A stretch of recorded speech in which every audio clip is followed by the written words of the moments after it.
Do you have any tips for marketplace founders at their earlier stages getting started? Yeah, I mean, I think I touched on two big ones. One is, the faking the chicken dynamic. Don't be afraid to get in there and do it manually to make sure your early users are having a phenomenal experience. I think the second I touched on just that balanced go to market, have both organic and paid. Don't get, the analogy of you don't want to be at the guy at the beach with the huge biceps and the little tiny twig legs. You got to make sure you're balanced in your approach. The other thing that I see a lot of, don't confuse your top line GMV with your net revenue, right? Your net revenue is what matters. And I see all these companies are like, oh my God, our GMV is huge, but we take 1.5%. Like, you can't build a business that way. Like, you're never going to be able to fund any kind of sizable operations until your GMV is like extraordinarily large. Keep a close eye on your take rate and what that really means. Your net revenue is your revenue. That's your earnings, not your GMV. Nobody cares about your GMV in terms of paying your bills. Um, I think a lot of companies have learned this lesson, in the ZERP, 2021, 2022 days.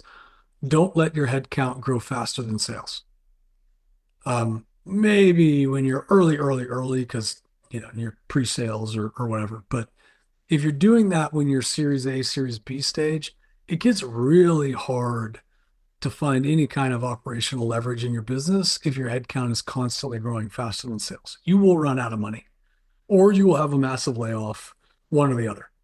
It just doesn't work. So just as you're scaling and adding headcount is like pouring concrete. It goes in really easy and it takes a shit ton of effort to get it out. So just be very, very cautious about adding headcount, particularly in a marketplace business where you have a small take rate. And then I think the last thing, and again, another lesson a lot of people learned over the last couple of years, raise as little money as possible. And when you're raising money, don't solve for the highest valuation.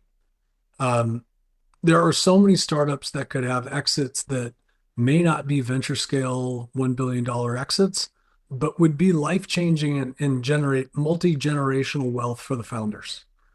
A $50 million exit, if you've raised a seed or a series A, you're going to walk away pretty damn good. Whereas if you've raised 10, 15, 20 million, now your exit's got to be 200. So just think about that as you're raising money, as you're thinking about your long-term sort of fundraising structure. The other thing is raise money from the best partners and not the highest valuation. Like, your valuation should be like the third thing you're worried about when you're raising money.